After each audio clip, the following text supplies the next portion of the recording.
मधु दीदी शुरू करें क्या? जी बिल्कुल। जी जी सुधा जी। नमस्कार सभी को हमारे आज के इस वेबिनार मंच पर। हमारे इस वेबिनार मंच पर जुड़ी हैं पद्मश्री डॉक्टर लीला जोशी और हमारे दो यंग आयुर्वेद से जुड़ी हुई डॉक्टर आयुषी और अदिति रावत। आज का जो लीला जोशी मैम जो हमने सब्जेक्ट लिया है, जैसा कि कहा जा रहा है कि मई का महीना जो है मेंटल हेल्थ को डेडिकेटेड है, तो मेंटल हेल्थ को देखते हुए हमने ये वेबिनार रखी है। मधु दीदी जी मैं आपसे अनुरोध करती हूँ कार्यक्रम की शुरुआत कीजिए। जी बिल्कुल सुधा जी, सरकार बहुत अवेयर है। जी जी जी क्या मेरी आवाज आ रही है? मैं दिख नहीं रही हूँ। हाँ जी आवाज़ आ रही है। नहीं, आवाज आ रही दीदी आपकी। सरकार बहुत अवेयर है मानसिक स्वास्थ्य को लेकर, और सामान्यतः हम गृहिणियां मानसिक स्वास्थ्य का अर्थ लगाती हैं जिसको पागलपन है, हिस्ट्री के दौरे दौरे आ रहे हैं, या जो कुछ बहुत अलग तरह की बातें करते हैं। लेकिन विज्ञान ने साबित कर दिया है कि ऐसा नहीं है। आत्ममुग्धता, किसी बात के प्रति बहुत अधिक ध्यान देना, या चिड़चिड़ापन, अकेला रहने की आदत, डिप्रेशन, टेंशन, ये सभी मानसिक स्वास्थ्य के अंतर्गत आते हैं। और बहुत धन्यवाद देना चाहूँगी दो हमारे यंग बच्चों का, हमारे समाज के यंग बच्चों का, जिन्होंने हमारा ध्यान इस ओर आकर्षित किया कि हमें ऐसा कुछ करना चाहिए। क्योंकि सामान्यतः हर गृहिणी ये सोचती है, या मैं भी यही सोचती हूँ कि मैं बहुत परफेक्ट हूँ, लेकिन उस परफेक्ट के पीछे हम किस पुल को पार करके आ रहे हैं, किन कांटों पर चलकर आ रहे हैं, तो हर गृहिणी जानती है। साधारण सी भाषा में कहूँ तो मेरे सपने, मतलब मेरे का मतलब सभी के सपने कहीं ना कहीं से क्रॉस होकर, कहीं ना कहीं थोड़ा सा कट लग के छिल कर, मन को, आत्मा को कहीं ना कहीं छील कर हम उस मुकाम तक पहुंचते हैं। हमने वो लीला दीदी बहुत अनुभवी हैं और वो जानती समझती हैं, डॉक्टर भी हैं, कि आजकल के बच्चों में किस तरह से एग्रेसिवनेस, छोटी से छोटी बात पे बिखर जाना, ना सुनने की आदत नहीं, कुछ गलत कदम उठा लेते हैं। तो उन्हीं सब बातों को ध्यान में रखते हुए मैं दोनों बच्चों का पुनः अभिनंदन करूंगी, लीला दीदी का स्वागत करूंगी, और हमारी आज की अध्यक्ष, हमारी फाउंडर मैम, मेंबर राज खंडेलवाल जो स्वयं मनोविज्ञान की प्रवक्ता हैं, उनसे भी चाहूंगी कि वो भी अपनी बातें रखें। सर्वप्रथम लीला दीदी।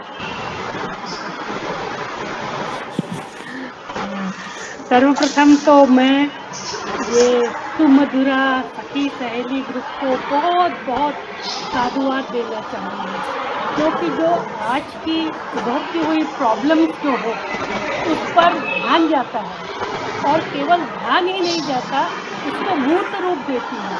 इसके लिए मैं बहुत बहुत साधुवाद देती हूँ सब सदस्यों को, और खासकर कार्यकारिणी सदस्यों को। और जैसा अभी मधु बहन कह रही थी कि ये बहुत सही है।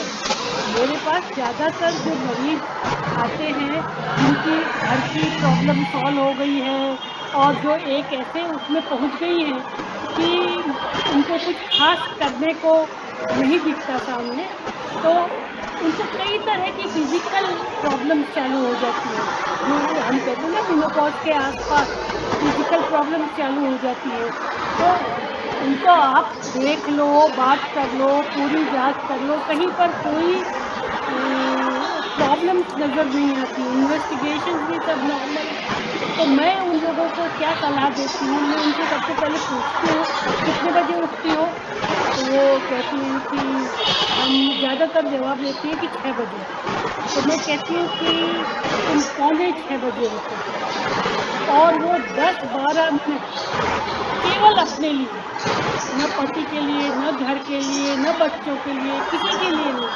धीरे धीरे धीरे करके वो 5-10 मिनट सुबह के जब आप अपने लिए गुजारेंगे, तो आप देखिए आपकी सारी प्रॉब्लम सॉल्व हो जाती है। आजकल हम, जैसा कि मधु जी ने बताया, कि बहुत छोटी छोटी बातों में हम अखबार मोस्टली यही भरा पड़ा रहता है, उसने आत्महत्या कर ली, उसने फांसी लगा ली, ये सब, और दम कुछ नहीं होता जिन बातों में ये सब चीज़ें होती है, उसमें दम कुछ नहीं होता। तो ये बहुत अच्छा सब्जेक्ट किया है।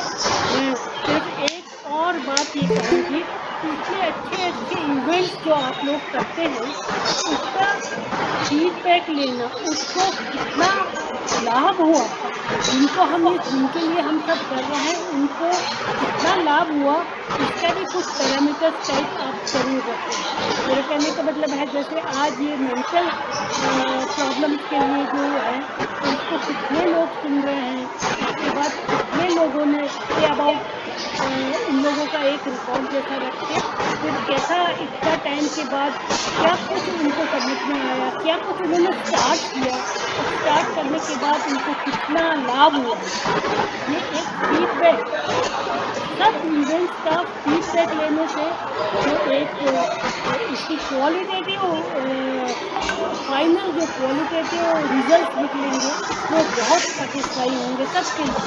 तो मुझे ऐसा लगता है कि आप इस तरह का भी कुछ स्टार्ट करें कि जिन लोगों ने ये इवेंट्स को अटेंड किया है, समझा है, और उसमें फिर अमल किया है, तो उनको कितना लाभ हुआ। ये भी मैं बहुत बहुत सबको धन्यवाद देती हूँ, और खास कर जैसा मैंने बताया कि बहुत अच्छे इवेंट्स आप लोग, मेरे पास में 2-4 ठो इवेंट्स आपके अटेंड कर चुकी हूँ।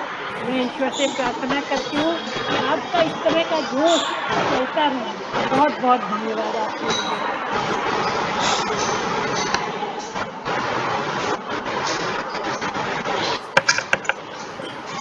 बहुत बहुत धन्यवाद और आभार लीला जोशी मैम।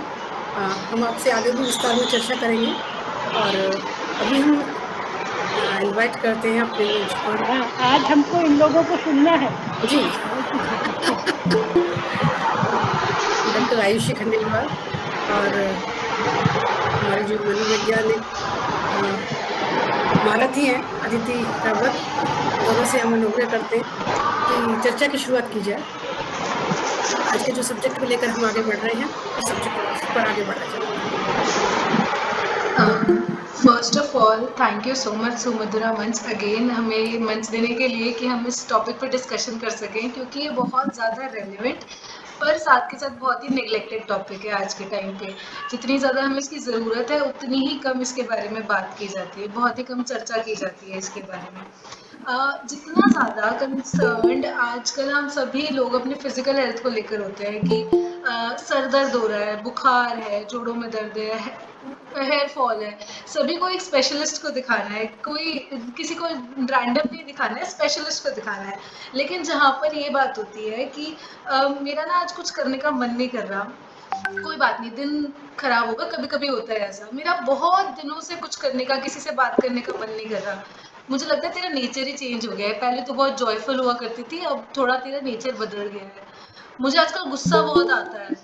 तुम्हारी जनरेशन में होता है, इस एज ग्रुप में ये सब होता है, तो नॉर्मली हमें ये वाले जवाब देखने को मिलते हैं, कुछ हद तक ठीक भी है, ऐसा नहीं है कि टोटली इरेलीवेंट है, बट हमें इसका शायद एक काउंटर साइड भी देखने की ज़रूरत है, और उसी बारे में आज हम यहाँ डिस्कशन करना चाहते हैं। WHO कहता है, WHO ने जो हेल्थ की डेफिनेशन दी है, उसमें उसने कहा है कि state of complete physical, mental and social health, मतलब शारीरिक, मानसिक और सामाजिक स्वास्थ्य मिलकर ही स्वास्थ्य कहलाता है। सिर्फ निरोगी होना स्वास्थ्य नहीं है। और मैं आयुर्वेद की स्टूडेंट हूँ, आयुर्वेद से पढ़ी हूँ, तो हम आयुर्वेद में कहते हैं कि एक पुरुष, एक लिविंग एंटिटी जो भी है, वो 4 चीज़ों से बनी होती है: सत्व, आत्मा, शरीर और इंद्रिय। ठीक है, सत्व मतलब हमारा मन हो गया, हमारा माइंड हो गया, आत्मा हमारी सोल, जो कॉन्शियसनेस, जो वाइटैलिटी के लिए रिस्पॉन्सिबल है, शरीर हो गया हमारा बॉडी, और इसके अलावा इंद्रिय हमारे सेंस ऑर्गन्स। ठीक है, और साथ ही साथ अगर हम स्वस्थ कहें तो उसके लिए आता है कि प्रसन्न आत्मा इंद्रिय मना स्वस्थ इति अभिधीयते, कि जब आपका मन, आपकी आत्मा, आपका शरीर खुश है, प्रसन्न है, उसको हम स्वस्थ की स्टेट कह सकते हैं। फिजिकल तो बात की बात है। ठीक है, सालों पहले हमारे आयुर्वेद के ऋषियों ने ये कहा है, लेकिन आज भी शायद हमें ये सुनने को मिलता है कि ये ना आज की जनरेशन के कुछ नए टैक्टिक्स हैं, शायद ये हमारे ज़माने में एग्जिस्ट नहीं करते थे, नॉर्मली ये सुनने को मिलता है हमें। तो आई थिंक ये सालों पहले भी कंसेप्ट इंट्रोड्यूस हो चुका था, शायद हम बीच में इसके बारे में बात करना भूल गए। और सवाल आज भी यही एग्जिस्ट करता है कि जितना हम अपने फिजिकल हेल्थ पर ध्यान देते हैं, क्या हम उतना ही ध्यान अपने मेंटल हेल्थ पे, अपने मानसिक विकारों पे, व्याधियों पर दे रहे हैं या नहीं। और इसी पर्टिकुलर पार्ट पर फोकस करने के लिए आज हमारे पास हमारी स्पेशलिस्ट, हमारी एक्सपर्ट अदिति जी है, जिनके साथ हम कुछ कॉमनली आस्क्ड क्वेश्चंस डिस्कस करेंगे और थोड़ी और जानकारी पाने की कोशिश करेंगे इस बारे में। अदिति जी, थैंक यू सो मच ये प्लेटफॉर्म देने के लिए। मुझे बहुत अच्छा लग रहा है कि हमारा समाज इस चीज़ के बारे में बात कर रहा है और आज हम सब शामिल हुए इस चीज़ के बारे में डिस्कशन करने के लिए। तो मुझे बहुत खुशी है आज अब सभी से जुड़कर और इस बारे में बात करने के लिए मैं बहुत एक्साइटेड हूँ। और मैं अपने साइड से पूरा ट्राई करूँगी कि आप लोगों को इस चीज़ के बारे में अवेयर करूँ सही तरीके से, ताकि आप भी अपने घर पे, अपने फैमिली, अपने फ्रेंड्स सभी को जाकर एक बार अपने साइड से बताइए कि एग्जैक्टली होता क्या है मेंटल हेल्थ और हम अपने एंड से क्या कर सकते हैं सबको बताने के लिए मेंटल हेल्थ की इम्पोर्टेंस और उसको हम मेंटली हेल्दी कैसे रह सकते हैं। तो आज का हमारा इंटेंशन यही होगा कि सब साइको एजुकेट हुए और पता चले कि एग्जैक्टली कैसे चीज़ें हमको करनी चाहिए या क्या करना चाहिए, क्योंकि ये सब चीज़ें हम देखते हैं बहुत रेगुलर बेसिस में, बट बात ये है कि हम स्पेशलिस्ट के पास जैसे बताया जाते नहीं हैं। तो आज हम इस बारे में बात करेंगे। सभी से रिक्वेस्ट करूंगी मैं, प्लीज अपने वीडियोस ऑन कर लीजिए ताकि हमें एक बेसिक आइडिया मिले कि आप मतलब कुछ शायद हम कन्वे कर पा रहे हैं या नहीं कन्वे कर पा रहे हैं। आप प्लीज अपनी वीडियो ऑन कर लेंगे तो हमारे लिए काफी अच्छा होगा। इंटरैक्टिव सेशन रखना चाहते हैं ताकि ज्यादा से ज्यादा हम इसके बारे में स्टिग्मा को हटा सकें। बेसिक हमारा आइडिया है। स्पेशली जो लोग कहते हैं ना कि यूथ हमारी सोसाइटी की बैकबोन है, आई थिंक ये गलत है। जो यूथ के पीछे खड़ी हमारी मदर्स है, वाइफ्स है, सिस्टर्स है, वो हमारी बैकबोन है। और शायद उनके लिए ये बहुत इंपॉर्टेंट सेशन है कि वो अपना ध्यान रखें ताकि वो दूसरों का ध्यान रख सकें। फर्स्ट एंड फॉरमोस्ट शायद हमें अपना ध्यान रखना चाहिए। और उसी के साथ मैं अदिति जी से फर्स्ट क्वेश्चन पूछना चाहती हूँ कि आफ्टर कोविड-19 पैंडेमिक जो है, काफ़ी ज़्यादा मतलब people have lost their friends and families, बहुत ज़्यादा लोगों ने बीमार देखा है अपने लोगों को, और जिसकी वजह से मेंटल हेल्थ की तरफ लोगों की मेंटल हेल्थ खराब भी हुई है और शायद उनका ध्यान भी गया उस तरफ पे, है ना। तो व्हाट अकॉर्डिंग टू यू कि इसके बाद क्या चेंज आया है और किस तरह से पॉपुलैरिटी बढ़ी है या नहीं बढ़ी है, या क्या चेंज हमने देखा है आफ्टर स्पेशली 2019-20 लॉकडाउन, कोविड-19 एवरीथिंग। ये कहना सही होगा कि पॉपुलैरिटी बढ़ी है और जानकारी लोगों तक जा रही है अब, और लोगों के अंदर अवेयरनेस आ रही है कि अच्छा मेंटल हेल्थ पे भी ध्यान देना होता है, मेंटल हेल्थ जैसी कोई चीज़ भी होती है। तो ये चीज़ सही है कि पॉपुलैरिटी आ रही है, बट साथ ही साथ में ये भी हो रहा है कि बहुत लोग गलत इन्फॉर्मेशन या गलत तरीके से भी मेंटल हेल्थ के बारे में अवेयर कर रहे हैं हम सभी को। तो ये बहुत इम्पोर्टेंट है कि आप सही इन्फॉर्मेशन लीजिए, सही जगह से इन्फॉर्मेशन लीजिए। अगर आप सब इस सोशल मीडिया में एक्टिव हो या फेसबुक इंस्टाग्राम जैसे प्लेटफॉर्म्स में अगर आप सभी हैं, तो आपने भी देखा होगा कि आज की डेट में बहुत सारे वीडियोस होते हैं जो जनरली हेल्दी कैसे रहना है उस बारे में बात करते हैं। वो फिज़िकली हेल्दी भी के बारे में भी बात करते हैं और साथ में मेंटल हेल्थ के बारे में भी बात करते हैं।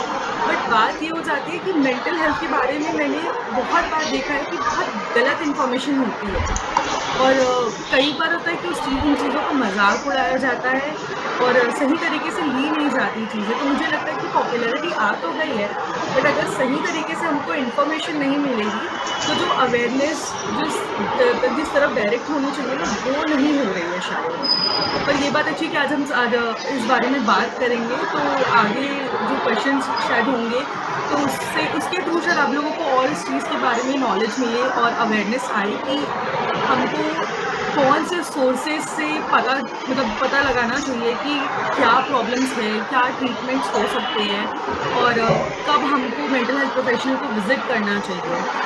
तो हम आगे इन सब चीज़ों के बारे में भी बात करने वाले हैं। दो चीज़ें होती हैं। एक चीज़ होती है डिनायल, जहाँ पर हम एक्सेप्ट नहीं करना चाहते कि जो भी the person is mentally not aware, पहली चीज़। और दूसरी चीज़ कि हम बहुत ही कैजुअली कह देते हैं कि यार ये शायद बंदा डिप्रेस्ड चल रहा है, specially people of our generation. I think हम बहुत कैजुअली इन टर्म्स को यूज़ कर देते हैं, यार मुझे पैनिक अटैक हो रहा है, एंग्जाइटी अटैक हो रहा है या डिप्रेशन हो रहा है। तो प्लीज़ इस पे थोड़ी सी लाइट दीजिए कि किस टाइम पे हमें इसे एक्चुअली सीरियस लेना चाहिए और कहाँ हमें इसे कैजुअली इन टर्म्स को नहीं यूज़ करना चाहिए, क्योंकि आई थिंक इनकी वैल्यू कम हो जाएगी अगर हम इनको नॉर्मली कह देंगे। जैसे हर सर्दी जुकाम को अगर हमने कोविड कह दिया तो कोविड की वैल्यू नहीं रह जाएगी। तो similarly please put right on it. बिल्कुल, ये तो है ही है। जैसे जब कोविड आया था, तब हमको डर लगता था ना कि जब सर्दी जुकाम हो गया तो हमको लगता था कोविड है, बट ज़रूरी नहीं है कि हर किसी को सर्दी जुकाम है तो कोविड है। तो इसी तरीके से ये बात गलत होगी कि अगर हम परेशान हैं किसी चीज़ को लेकर या कोई आपका दोस्त या आपकी फैमिली में कोई थोड़ा सैड है, तो उनको ये कहना सीधा गलत होगा कि ये तो मुझे लग रहा है डिप्रेशन में चला गया है। या ये मुझे लग रहा है कि इसको एंग्ज़ायटी के प्रॉब्लम्स आ रही है। अगर आपके घर पे छोटे बच्चे होंगे जो सोशल मीडिया में एक्टिव होंगे, तो अभी एक सबसे बड़ा जो मुझे लेबलिंग का इश्यू लगता है, मेरे नज़र में वो है जो एक ओसीडी बोल के एक डिसऑर्डर होता है, जिसमें बेसिक सिम्पटम्स होते हैं ना, वो ये होते हैं कि जिनको ओसीडी होता है, उनकी आदत होती है कि चीज़ें बहुत ऑर्गेनाइज़ रखने की, सही तरीके से एक ऑर्डर में रखने की उनकी आदत होती है। उनको थोड़ा एंग्ज़ायटी होती है जब अगर चीज़ें ऑर्डर में नहीं होती है। ये इसकी मैं बहुत बेसिक टर्म्स में बता रही हूँ, बट इसकी सिवियरिटी इतनी बेसिक नहीं है, बहुत ज़्यादा सीवियर डिसऑर्डर है ये। क्योंकि जब ये डिसऑर्डर किसी को होता है तो उनको साइकियाट्रिक मेडिसिन्स चलती है। तो जैसे ओसीडी बहुत गलत तरीके से यूज़ होता है आज के डेट में। इवन एंग्जाइटी और डिप्रेशन को भी बहुत लाइट वे में आज के डेट में हम लेने लग गए हैं। और जैसे कि अवेयरनेस आई है कोविड-19 के बाद और लोगों को पता चला है कि मेंटल हेल्थ होती है और ये बेसिक चीज़ें जैसे डिप्रेशन हो गया, एंग्जाइटी हो गई, स्ट्रेस हो गया, तो इन सब लेबल्स का ना बहुत गलत तरीके से यूज़ हो रहा है, पर इसकी इंटेंसिटी ना इससे जस्टिफाई नहीं होती है। क्योंकि डिप्रेशन अगर किसी को होता है, तो अगर जब हम उनको डायग्नोस करते हैं तो कुछ क्राइटेरियाज़ होते हैं उसके। मैं थोड़ा-सा उस बारे में बताऊँगी। तो जब डिप्रेशन किसी को होता है तो वो बहुत टाइम से करीब 2 हफ्ते तक उनको आपको दिखनी चाहिए कि वो 2 हफ्ते से नाखुश ही है, सैड ही है वो। उनको कोई किसी कुछ काम में मन नहीं लग रहा है, उनको लग रहा है कि एनर्जी नहीं है, लो फील करते हैं वो और नींद में डिस्टर्बेंस आता है। या तो डिप्रेशन में इंसान बहुत ज़्यादा सोने लग जाता है या तो बहुत कम सोता है, नींद ही आना बंद हो जाती है। साथ में खाने-पीने में भी बदलाव आता है। जैसे कुछ लोग डिप्रेशन में बहुत खाने लग जाते हैं, जिसको हम हमारी भाषा में कह सकते हैं बिंज ईटिंग कहते हैं। तो वो बिंज ईटिंग करने लग जाते हैं कि जो मिला वो उन लोग खा लेते हैं। वो इमोशनल जो डिस्टर्बेंस चलता है उसके कारण उनको लगता है कि शायद खाना मेरे लिए चीज़ें तो ठीक कर देगा। तो वो बिंज ईटिंग हैबिट में इन्वॉल्व हो जाते हैं। तो बात ऐसी है कि जब कोई डिसऑर्डर होता है, जब कोई मेंटल हेल्थ डिसऑर्डर होता है, तो आपकी मतलब मानसिक, शारीरिक और जो सामाजिक चीज़ें सबकी सब इफ़ेक्ट होती है और ये चीज़ फिज़िकल हेल्थ पे भी है। जब आपको सर्दी-ज़ुकाम होगा, तब भी आप किसी से बात करने का आपको शायद मन ना करे, आपको मन करेगा कि मैं थोड़ा आराम कर लेती हूँ या मैं थोड़ा रेस्ट ले लेती हूँ, मुझे थोड़ा-सा अकेले रहने का मन है और आपका हो सकता है खाने-पीने का मन नहीं है। तो बात ये है कि जब मेंटल हेल्थ डिसऑर्डर भी होता है, तो ये हमारी ओवरऑल वेल-बीइंग पे इफ़ेक्ट करता है। तो आपका हो सकता है शायद किसी से मिलने का मन नहीं करे, आपका हो सकता है खाने-पीने का मन नहीं करे, नींद इफ़ेक्ट हो जाए। तो ऐसे बहुत सारे क्राइटेरियाज़ होते हैं जो मीट अप करते हैं जब किसी को डिसऑर्डर होता है। तो इस चीज़ के आई होप मैं आप लोगों को समझा पा रही हूँ कि इसकी सीवियरिटी कितनी ज़्यादा होती है और इतनी आसानी से हमको यूज़ नहीं करना चाहिए। अगर आपको लग रहा है इस टाइप के कुछ सिम्पटम्स है किसी को, तो मेंटल हेल्थ प्रोफेशनल से मिलिए और उनसे जाके बात कीजिए क्योंकि और ये सिर्फ सिम्पटम्स भी जस्टिफाई नहीं करते हैं कि किसी को डिप्रेशन है। ये सिर्फ एक क्राइटेरिया है। साथ ही साथ में हमारे साथ साइकोमेट्रिक टेस्टिंग्स होती है, जो आप क्वेश्चनेयर फिल अप करेंगे, आप किन-किन क्वेश्चन्स का आंसर देंगे, कुछ-कुछ साइकोमेट्रिक टेस्टिंग्स होगी जो आप अगर फिल करेंगे और उसके जब रिज़ल्ट्स आएँगे तब कन्फर्मेशन हम दे सकते हैं कि हाँ, आपको डिप्रेशन है या हाँ, आपको एंग्ज़ायटी है या हाँ, आपको स्ट्रेस है। तो किसी को डायग्नोज़ करने का मेंटल हेल्थ डिसऑर्डर में भी बहुत सारे क्राइटेरियाज़ होते हैं। जैसे जो क्योंकि ये ऐसी चीज़ें हैं जिसके बारे में इतनी बारी-बारी मतलब बात की जाती नहीं है। और अभी अवेयरनेस उठ रही है इस चीज़ के बारे में, तो इसका सही तरीके से डायग्नोसिस भी बहुत इम्पोर्टेंट है, तो बहुत क्रिटिकली डायग्नोज़ किया जाता है ये। पहले हम ये नॉर्मली सिम्पटम दिखते हैं कि जब हमारे पास अगर पेशेंट आता है या क्लाइंट आते हैं, तो हम पहले उनसे नॉर्मली सिम्पटम्स के बारे में बात करते हैं और अगर उसके बाद अगर किसी मेंटल हेल्थ प्रोफेशनल को लगता है कि हाँ, इनका टेस्ट करना चाहिए, जैसे हम पैथोलॉजिकल टेस्ट करवाते हैं अपनी फिज़िकल हेल्थ के लिए, जैसे ब्लड टेस्ट करवा लिया, वैसे हमारे यहाँ साइकोमेट्रिक टेस्टिंग्स होती है। तो इसका भी एक प्रोसीजर है। तो मैं वही समझाना चाह रही हूँ कि आप भी और आप अपने घर पे भी बताइए, अपने दोस्तों को भी बताइए कि मेंटल हेल्थ डिसऑर्डर्स और इसके कोई भी लेबल्स, कोई भी टर्मिनोलॉजी को यूँ ही ना यूज़ करें क्योंकि बहुत सिवियरिटी होती है और इसमें ऐसा होता है ना कि अगर किसी को सच में डिप्रेशन होगा, अगर किसी को सही में एंग्ज़ायटी इश्यूज़ होंगे, तो हो सकता है कि उनको लगेगा कि सभी तो ऐसे बोलते हैं कि अरे मतलब वो कोई अगर सैड होगा तो वो तो डिप्रेस्ड है, तो मेरा भी ऐसे ही है। तो हो सकता है कि जब अगर उनको इंटरवेंशन की ज़रूरत होगी, जब उनको ट्रीटमेंट की ज़रूरत होगी तब उनको शायद ट्रीटमेंट नहीं मिलेगा। तो इसीलिए इस चीज़ पे ध्यान देना बहुत ज़रूरी है कि हम कब कहाँ कैसे टर्मिनोलॉजीज़ को यूज़ कर रहे हैं और किससे हम कैसे बात कर रहे हैं। एक्चुअली बहुत ब्रिलियंट पॉइंट बोला ये आपने कि जब हम किसी चीज़ को इतना कैजुअल कर देते हैं ना, तो जैसे एक्चुअली ज़रूरत है मदद की, वो उसे उस तक कभी पहुँच नहीं पाती मदद या बहुत लेट पहुँचती है और उसका एसेंस खत्म हो जाता है, जो मेन ट्रीटमेंट का एसेंस है। ट्रीटमेंट डिले होगा, फिर वो बंदा शायद देर से ठीक होगा एंड इवेंचुअली वो होता है कि शायद डिजीज़ ठीक नहीं होती या एक्स वाई जेड। एक और चीज़ थी, अ, जब कोविड-19 वाले टाइम पर ही सिमिलरली बहुत many people lost their jobs, बहुत सारे लोगों ने अपनी जॉब्स खोई या एक्स वाई जेड काफ़ी बुरी-बुरी चीज़ें हुई। तो उस टाइम पे कई सारे लोग सवाल पूछा करते थे कि एक इंसान है जिसमें कोई फ़र्क नहीं पड़ रहा, कि वो इतना सैड नहीं हो रहा कि उसकी जॉब चली गई, और एक इंसान है जो जिसमें मतलब इतना ज़्यादा फ़र्क पड़ रहा है कि उसने बातचीत करनी छोड़ दी, उसने खाना-पीना छोड़ दिया, ऑल टुगेदर मतलब बिल्कुल ही स्टेट ऑफ लो लाइन में चला गया। तो पहले मैं शायद आपको एक आयुर्वेदिक पर्सपेक्टिव देना चाहूँगी इसमें मैं आपका भी ओपिनियन चाहूँगी कि जिस तरह से आयुर्वेद में हम कहते हैं कि 3 तरह की मतलब वी हैव आवर फिज़िकल प्रकृति या नेचर 3 तरह की है, सिमिलरली मानस प्रकृति यानी मेंटल नेचर भी 3 तरह का होता है। आई थिंक आप लोगों ने टर्म सुनी होगी सात्विक, राजसिक और तामसिक, है ना? तो इट एक्चुअली एग्जिस्ट। ठीक है, जब भी कोई बच्चा होता है, छोटा बच्चा होता है, न्यू बॉर्न बेबी होता है, इवन 3, 4, 5 साल का बच्चा होता है, उन बच्चों को हम अक्सर दुखी नहीं देखते, गुस्से में नहीं देखते। They are not completely perfect, but बच्चा जो होता है वो ज्यादातर सात्विक प्रकृति वाला होता है ना? अब जैसे ग्रो करता जाता है, जिस तरह का इन्वायरमेंट फैक्टर मिलता है उन्हें, जिस तरह की अपब्रिंगिंग मिलती है, खाना पीना, एक्स बहुत सारे फैक्टर्स मिलके उसकी इवेंचुअली एडल्टहुड में एक प्रकृति डिसाइड करता है, और जिसको हम 3 तरह से कह देते हैं कि प्रवर, मध्यम और अवर, मतलब कि strong, medium and very low या वीक सत्व या मेंटल स्टेट, राइट। तो समवन जिसकी बहुत ही अवर, बहुत हीन, बहुत ही वीक सत्व होगा, उस पर चीजों का इफेक्ट ज्यादा पड़ता है, और जिसका स्ट्रॉन्ग होगा उस पर कम पड़ता है, जिसको हम नॉर्मल लेमन लैंग्वेज में कहते हैं कि नहीं ये स्ट्रॉन्ग मन वाला है, स्ट्रॉन्ग मन वाला बंदा है, इस पर चीजों का ज्यादा जल्दी फर्क नहीं पड़ता। तो ये एक्चुअली सभी चीज को मिलाकर कॉन्स्टिट्यूट होती है। Now what do you think about it? Please अपना ओपिनियन शेयर कीजिए।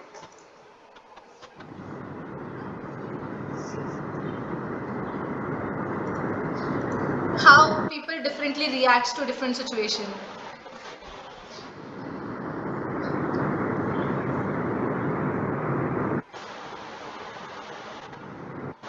हेलो हेलो,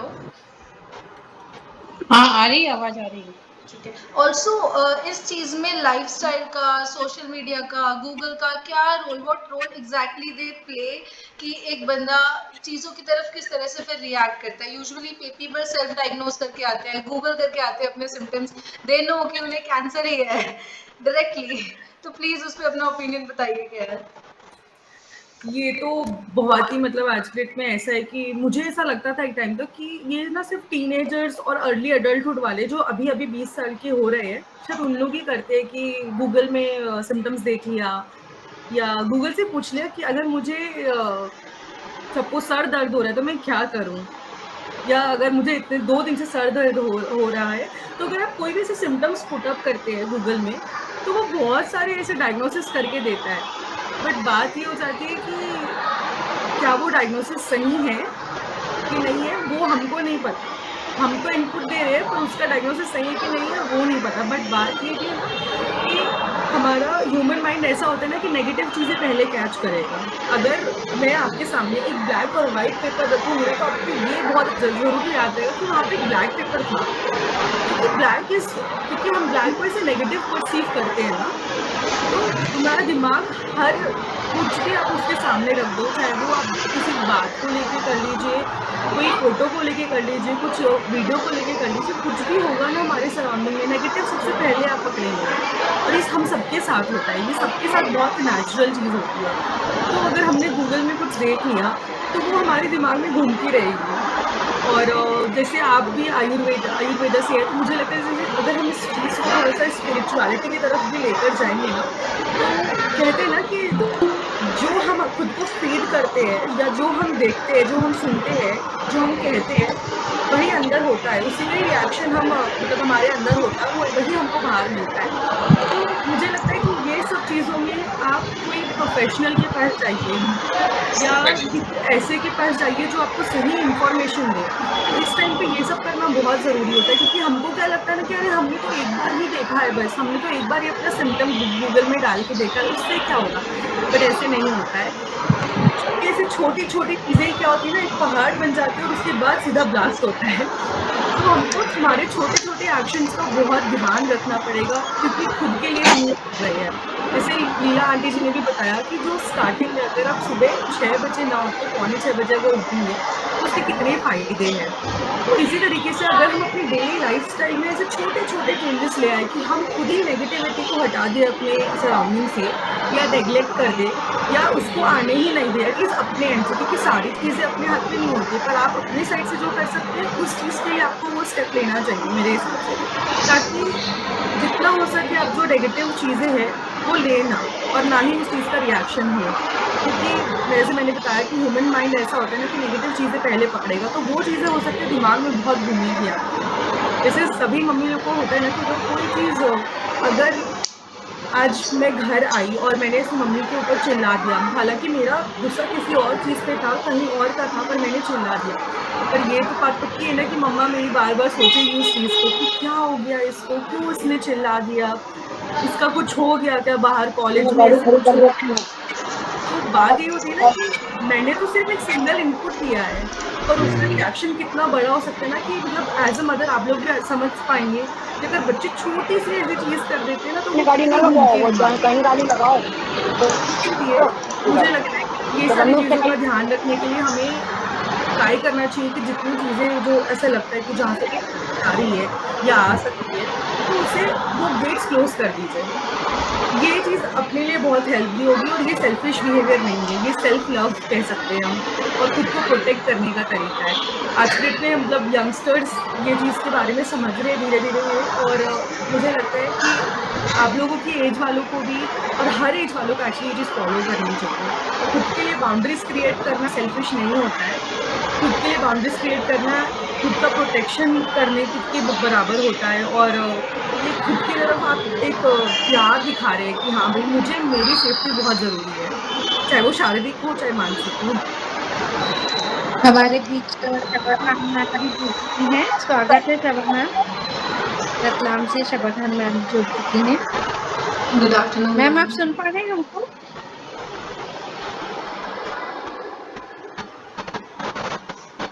शबा मैम सुन पा रहे हैं?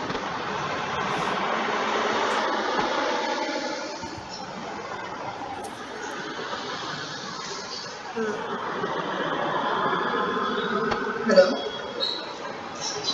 लेफ्ट हो गए शायद। अनम्यूट करना आवाज में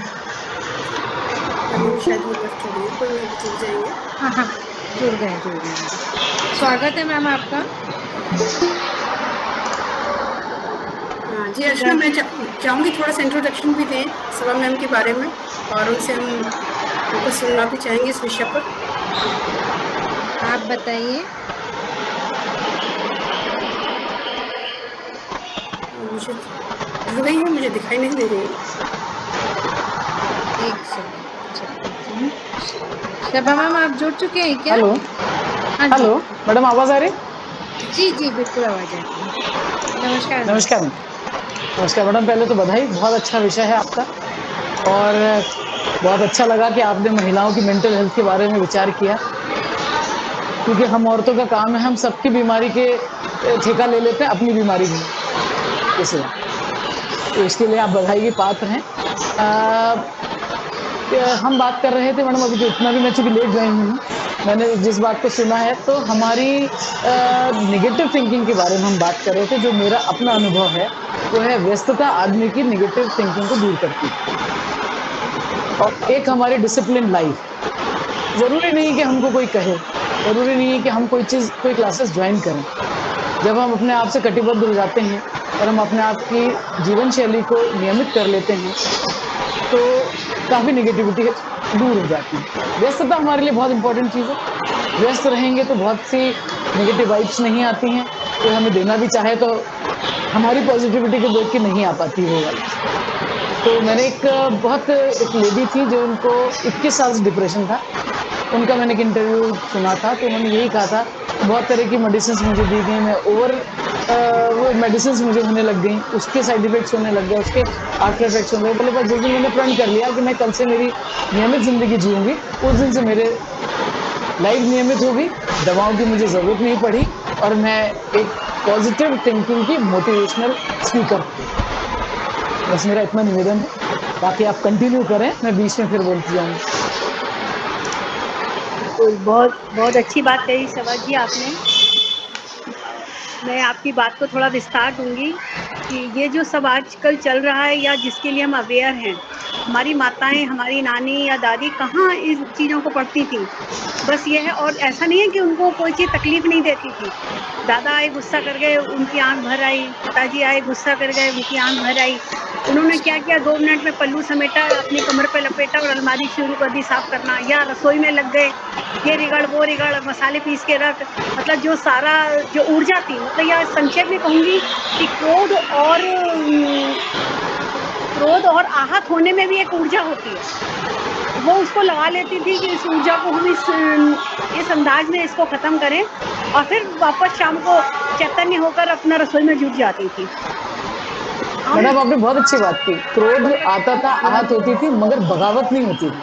जी, बगावत नहीं होती, आज की तारीख में बगावत शुरू हो जाती है। जी, वो सवाल जी इसलिए ना कि हम चैनलाइज शायद नहीं कर पा रहे हैं उस चीज़ को। इतने दबाव है, या कह लीजिए उन महिलाओं पर इतने दबाव नहीं थे। आज बच्चों पे कैरियर का दबाव, समाज का दबाव, अच्छे लगने का दबाव, बहुत सारे दबाव है, और सबसे बड़ा दबाव जो माता पिता पैदा कर रहे हैं बच्चों के अंदर। मेरा बेटा, मतलब क्या बोलना चाहिए कि जिजीविषा है लोगों में बच्चों की, मेरा बच्चा डिजाइनर हो, उसको पियानो बजाना भी आता हो, उसको क्रिकेट नहीं, खेल आपने कही ठीक बात मैडम, मगर हम ये बच्चों को क्यों उनमें ये जिज्ञासा पैदा कर रहे हैं? क्योंकि हमें उनसे मोहब्बत है। बच्चे को हमसे मोहब्बत क्यों नहीं? जी उन्हें इस चीज की मोहब्बत होना चाहिए कि मेरी आंख नम क्यों हुई।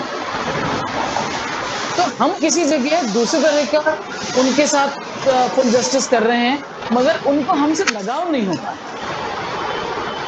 प्रेम बहुत जरूरी चीज है मैडम। अगर प्रेम नहीं है तो वो हमारी चेहरा देख के नहीं समझते, हम उनका चेहरा देख के कैसे समझ जाते हैं कि आज ये बच्चा डिप्रेशन में, आज कुछ बोलो मत, चुप। वो हमें देख के क्यों नहीं समझ सकता? मैं बार बार, अभी उस दिन भी कार्यक्रम था एनसीएस के, मैं यही अनुरोध करती हूँ माताओं से कि अपनी ड्यूटी और अपनी अहमियत को कम ना। आप टीवी ठीक है, आप बहुत सारे बच्चे काफी हमसे ज्यादा बड़ी किताबें पढ़ के लर्नेड हो रहे हैं, मगर हमारा दर्जा हम किसी और को नहीं दे सकते, ना गूगल को, ना टीवी को, ना उन किताबों को, ना किसी को। तो मेरा सिर्फ ये कहना रहता है कि हमारे बच्चों से मैन टू मैन हमारा उनसे कांटेक्ट रहना चाहिए। बहुत सुंदर बात। छोटी छोटी सी चीजें हैं मैडम, हम इतने व्यस्त हैं जिंदगी में, उनकी फरमाइशें पूरे करने में इतने व्यस्त हैं कि हम फ्रेंड भी बनना चाह रहे हैं, हम उनके कलीग भी बनना चाह रहे हैं, पर हम माँ हैं, माँ की भूमिका कोई नहीं अदा कर सकता। मेरा इतना सा छोटा सा करबद्ध निवेदन है कि हम कितने व्यस्त हैं, पर शायद जो एक पुराना फ्रेज था, if you love somebody show it, बच्चों को हम वो चीज शो नहीं कर पा रहे हैं कि हम तुम्हारे लिए रात को कितना जगते हैं, हम तुम्हारे लिए कितने ज्यादा पेन झेलते हैं। हमको ये भी कहीं ना कहीं इस चीज को भी बताते रहना पड़ेगा।